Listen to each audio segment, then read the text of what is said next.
Hi everyone, welcome to Sugar Glider Diaries. I'm Kimberly. Hi. Today we're going to go over all the items that you need to purchase before you get sugar gliders. And all of the links for all the things that I recommend for purchasing will be in the description box for either vendors or direct links for websites that you can actually buy things off of Amazon or the website that those things are sold on. This list is fairly extensive, but I'm not going to elaborate on each and every little thing. If I do forget something or you want to add a detail, feel free to comment that in the description box below. I'll do the things that you absolutely have to have, and then the things that are like luxury items that would be really nice to have that I've found very useful but are not requirements. There's a lot more I could say about each thing, and I probably have other videos about each thing, so check the description box for all the details on that. Alrighty then. The first thing you're gonna need is a cage. This cage is definitely bigger than what you absolutely have to have, but bigger is better when it comes to sugar gliders. So this cage is 3 double criternation cages combined. I have lots of videos on how to do that. I won't waste your time there. I'll just put the links for those in the description box. But one cage, if you want to get the bare minimum, this is the bare minimum. So 1 double criternation, you can see it's almost as tall as I am. I'm 5'5". You want to make sure your cage has 1/2 inch bar spacing or smaller. Make sure you do the double criternation, not the ferret nation. The ferret nation has much wider bar spacing and your gliders will slip through and escape into your house. There are, of course, other cages that you can absolutely get. I'm just gonna speak for the one that I personally have. The other thing that you're gonna make sure you want is lots of different toys. So I swap out my gliders' toys every season, and I try to slowly add things and then take some things away and swap things out. They're like toddlers. They like change. They like new things. I'm gonna get played with! Rex? Come to Papa!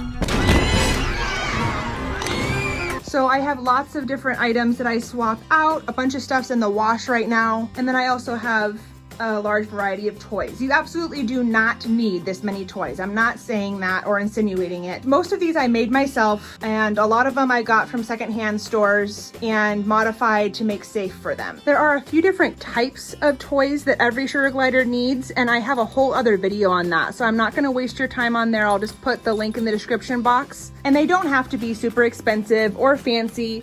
The gliders don't really care if they look cute. That's really more for us. Definitely gonna want quite a few sleeping pouches because they're the thing that gets the smelliest and dirtiest. Hello, babies. There's lots of different shapes and sizes of pouches. One thing you wanna make sure is you get them from a trusted, approved, tested vendor. I'm gonna link some of my favorites in the description box. I would not recommend just going on Etsy and buying. The reviews are not going to tell you if the items are actually safe because usually they're just from customers that just recently purchased their item and they are just inspecting them with their eye and they just think they look good. But they can definitely become unsafe very quickly if they're not made correctly. So I would not suggest buying pouches from Amazon or from Etsy unless it's from an approved vendor. And like I said, I only recommend the vendors that I personally have used and trust. Also gonna want at least 1 wheel for your sugar glider. I'll put links in the description for the 2 places that I've gotten wheels from. I have one from Custom Choice Cruiser and one from Free Runner. For my 3 gliders, 2 wheels is plenty. Some people say you should do 1 wheel for every 2 gliders. It just depends on how much your gliders use it. But definitely a wheel is an absolute must. That's their favorite toy by far in the cage. I bought this wheel as an example of what not to buy. This is a very, very unsafe wheel. Make sure that the wheel that you purchase for your cage is safe. I do advocate for Custom Choice Cruiser or Free Runner. I know those ones are safe because I personally use them. That middle bar actually has been known to kill gliders. So it's important that when a glider runs, that they have a place for their back to not, they run like this. They jump and glide as they run. So on this, they can hit their back on this bar, and they also can get their patagium, their gliding membrane, wrapped around this bar. So don't buy this wheel. You want the wheels that I will link in the description box. The other thing is you're gonna want at least one bonding bag with a zipper. So you need a bag that you can put the glider in to transfer them, like if they're gonna go to the vet, or even if you just want one for bonding to take them out and about with you if you're not gonna just be at home. You really need to have at least one bonding bag with zipper. Some of the vendors that I'm gonna put in the description box make great bonding zipper bags. The other thing you're gonna wanna have is one of these little mitts. They're basically, you can use them for like cleaning your dog, but I like how they get in between the cage bars. And Blue Dawn dish soap.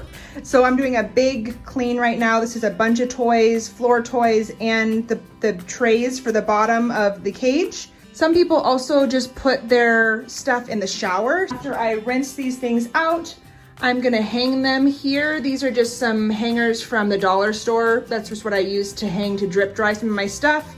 And then I have a rack that goes in here that I then dry other things on. So you're gonna wanna have a cleaning routine for your glider stuff as well. 2 hours later. I use the insert for the Double Critter Nation that has the cutout that you don't actually put in your glider's cage as a rack for drying my stuff. My husband cut off the ends to make it more flush so it'll sit perfectly on my bathtub. Oh my gosh, look at these baby deer out in my yard. Oh. He's so fluffy, I'm gonna die! He's so fluffy! Okay, back to the video. Before you get your gliders, you're also gonna want to figure out what diet you wanna feed and have a feeding station or a kitchen.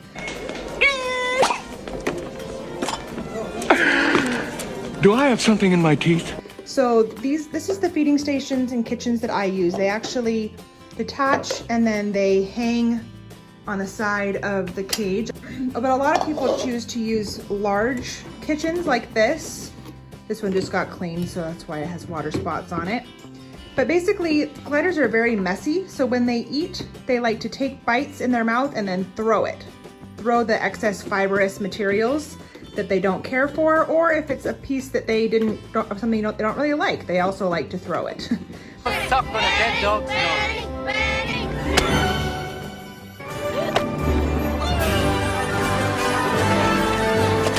Before you get going on your glider journey, you need to pick a diet that's going to fit well. I will put a link in the description for all the approved staple diets and information on each of those. This is just part of what my gliders are eating tonight. So, and I'll do a whole other separate diet video at a later date. The baby backs and some fries. And for you? 30 oranges. Depending on what diet you pick, you might also want to get some ice cube trays. These are silicone trays that I like to use. I also have these big containers. I broke this one, don't ignore the tape. I got a new one to replace it, but I use these big containers to store their solids in. And as you can see, gliders take up a lot of space. This is just the stuff that is done here and here. And then this is the drawer that I have. This is not part of the diet, it's just for treats, but I got a huge bag. Anyway, this is the drawer of stuff that I have for my gliders diet. Oh, and this is leftover from last time. A lot of my freezer space is dedicated to my sugar gliders. So you might wanna have extra freezer space. You're gonna wanna have at least 2 water sources. I like using water silos, but I have used water bottles in the past. The thing you wanna watch out for with water bottles is that they can stick and they can drip. Another thing that you'll need to have before you get your gliders is a nail trimming kit. Now this isn't something that I bought, this is something that I disassembled. In that kit, you'll need a pouch to do nail trimmings in, cuticle cutters or fingernail trimmers, styptic powder, a little bowl for treats or mealyworms. I use this to take the poop when they poop in the pouch, take it out, put it in the garbage. This is kind of like a little trash can. Marcel, did you poo in the shoe? And my little pieces of toilet paper. And I also weigh my gliders every time we do nail trims Keeping track of their weights is a really good way to catch any illnesses early sometimes. Oftentimes gliders hide their injuries until they're very, very sick. So if you notice a dip in their weight, that can be a first sign to poor health. You're also gonna wanna have an emergency plan as well as maybe even an emergency kit. So just a few things that are in my emergency kit is this Vetericin Plus wound and skin care. This is a great thing just to have on hand. You'll want like an e-collar, some petroleum jelly if you have a male glider. Sometimes their little peepees can get stuck out. So anyway, just things like that you might want to have on hand. I won't go into full detail of that, but notes that you might want to give to your doctor, things like that should be ready so that when you're in an emergency situation, you're not having to think on your feet about what you need. You're also going to want to have a list of vets in your area, not just your primary vet, but at least 2 backup vets that you can go to in an emergency. When I had an emergency with my glider, that's something that I didn't do correctly is I had their primary vet, but I didn't know after that. I had one other vet to call, and then after that, when they turned me away, I didn't know where my closest 24-hour emergency vet is. Absolutely need to have that. That is a vital piece of information. Now I know as soon as I get in an emergency situation, I'm heading that direction. So having a list of vets so that you don't have to use your brain in an emergency situation. As well as an emergency plan, you're gonna wanna have an emergency fund set aside, a special credit card or a envelope with cash in it or something so that you're not making life and death decisions based off of if you have the funds to go to the vet. That's the last thing you need to be worried about in that crisis situation. So if at all possible, have an emergency vet fund as well. In addition to that, you're gonna want a travel or a hospital cage. So I have only used this cage a handful of times for travel, but I've used it a couple times for a quarantine or hospital cage. So if there's an injury or something that takes place with one of these guys, you need to be able to separate them from the colony. So you have to have something that they can live in temporarily while they're healing from their wound, from stitches. If there's a disease that the other gliders could catch, you need to be able to separate them from your colony. Unfortunately, I don't have a link for the travel emergency cage that I have. I got it at a pet store and I have no idea where you would find that online. Okay, so now we're on to the list of things that you don't have to have, but are great and I would definitely recommend. One of those is a tent. So a tent is great for bonding time. If you want to do tent bonding, I encourage you to watch my bonding video where I talk about the different ways that you can do long-term bonding.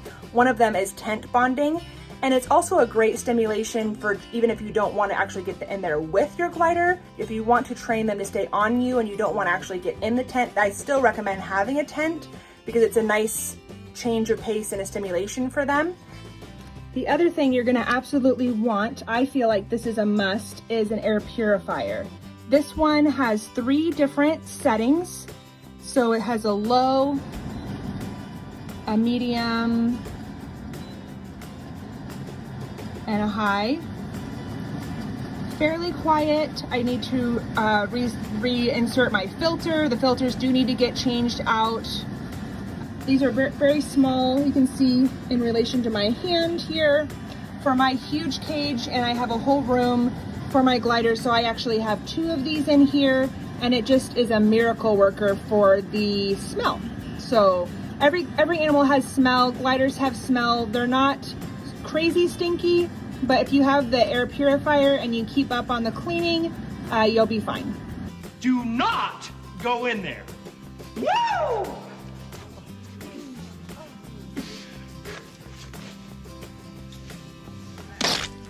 The other thing that I would recommend getting is a runabout. I have a whole other video on why runabouts are awesome, and I'll put links in the description for that as well. A glider go round is also a huge bonus. I would say next to their wheel, that's my glider's second favorite thing besides foraging for food.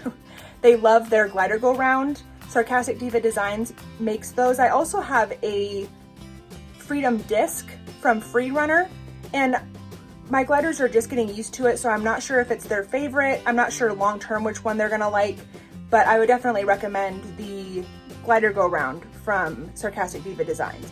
And lastly is a bonding mitt. When I made my step-by-step bonding guide, I did not have one of these yet. I now have two, and I would not want to own gliders without them personally. This is just my personal experience. Lots of people say that's silly, you don't need that. It trains them to not be used to hands. I don't really agree if it's used properly. This is how I use it. I use it if I'm gonna reach in and grab them from the bag. I never used to do that before. I would always just remove the bag from the cage and then pop them out on my arm. I show that in a ton of my early videos. That takes longer. So especially when you need to give a glider medicine or you are in a hurry, it's nice to be able to just reach in and grab the glider. It's much less stressful for them than reaching in with your hand. The bit does not protect you from getting bit, it just makes it less stressful for them. You can also get them to fall asleep if you hold them and you kind of rub their head or whatever, you hold them nice and firm close to you. Depending on the glider, some of them will fall asleep. And so I've actually trained one of my girls to fall asleep in my bare hand now, because I would get her to fall asleep in the bonding mitt, and then I remove the bonding mitt, and then I would put my other hand, my bare hand on her. And so now she actually will sleep in my hand.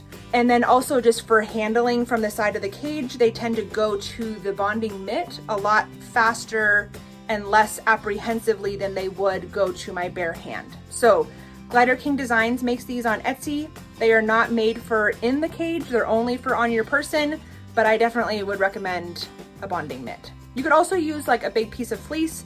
The only problem with that is that obviously the piece of fleece, you're not gonna have quite as much mobility and it could slide where exposing a finger, and if you have a nipper, you might get a little nip. So anyway, hope you enjoyed this video. Please feel free to like and subscribe. Thanks for watching the ads. It helped me so much. At least 30 seconds, not all of it.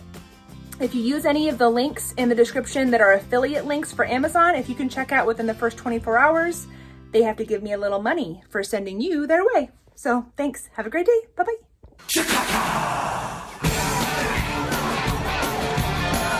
I didn't lose all my hair. I just have it in a ponytail and it's, yeah, you can't really see. Anyway, you might wanna have extra freezer. A lot of my freezer space is used up with sugar glider food or sugar glider things that, in an emergency situation. Vendors that I'll put in the description box You're also gonna, okay, so this is one of the things you don't have to have. Oh, no problem.